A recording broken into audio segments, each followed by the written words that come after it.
Same sex marriage को कानूनी मान्यता देने से सुप्रीम कोर्ट ने इनकार कर दिया है।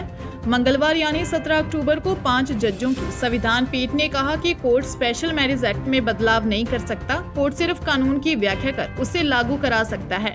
Chief justice DY. चंद्रचूड़ ने कहा कि स्पेशल मैरिज एक्ट के प्रावधानों में बदलाव की जरूरत है या नहीं, यह तय करना संसद का काम है। Chief justice DY. Chandrachud, justice Hema Kohli, justice Sanjay Kishan Kaul, justice Ravindra Bhat और जस्टिस पी.एस. नरसिम्हा की संविधान पीठ ने इस मामले की सुनवाई की थी। जस्टिस हेमा कोहली को छोड़कर फैसला chief justice Chandrachud, justice Kaul, justice Bhat और जस्टिस नरसिम्हा ने बारी बारी से फैसला सुनाया। सीजेआई ने सबसे पहले कहा कि इस मामले में 4 जजमेंट हैं।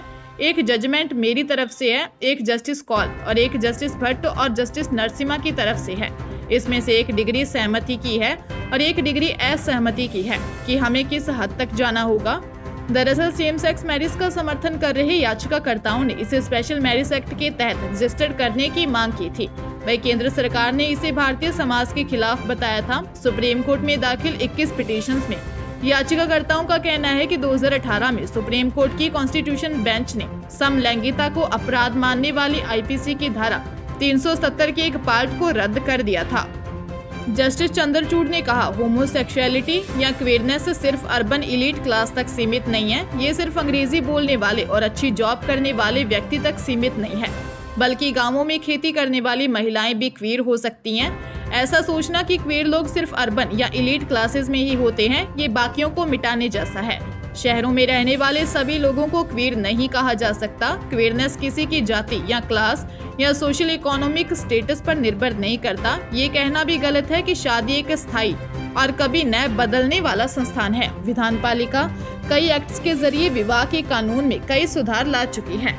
सीजेआई चंद्रचूड़ ने कहा, हर व्यक्ति को अपने पार्टनर को चुनने का अधिकार है। चीफ जस्टिस चंद्रचूड़ ने कहा कि ट्रांसजेंडर महिला को एक पुरुष से शादी करने का अधिकार है, उसी तरह ट्रांसजेंडर पुरुष को एक महिला से शादी करने का अधिकार है। हर व्यक्ति को अपने पार्टनर को चुनने का अधिकार है, वो अपने लिए अच्छा बुरा समझ सकते हैं। आर्टिकल 15 सेक्स ओरिएंटेशन के बारे में भी बताता है, हम सभी एक कॉम्प्लेक्स सोसाइटी में रहते हैं।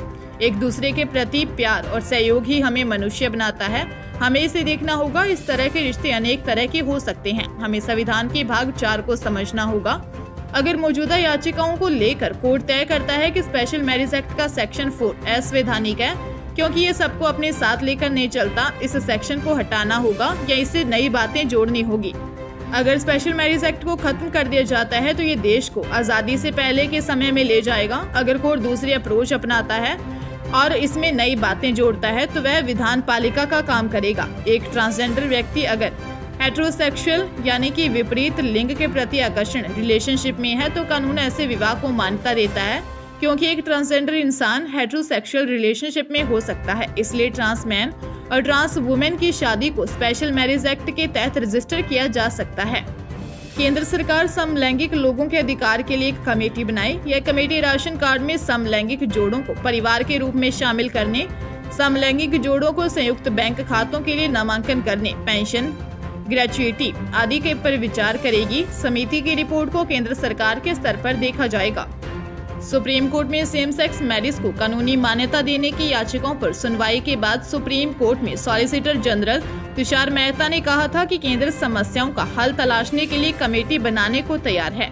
मेहता ने कहा था कि यह कमेटी इन कपल्स की शादी को कानूनी मान्यता देने के मुद्दे में दाखिल नहीं होगी। समस्याओं को लेकर याचिकाकर्ता यानी सेम सेक्स कपल अपने सुझाव दे सकते हैं। वे हमें बताएं कि क्या कदम उठाए जा सकते हैं। सरकार इस पर सकारात्मक है। हाँ, ये बात जरूर है कि इस मामले में एक नहीं बल्कि ज्यादा मंत्रालयों के बीच तालमेल की जरूरत है।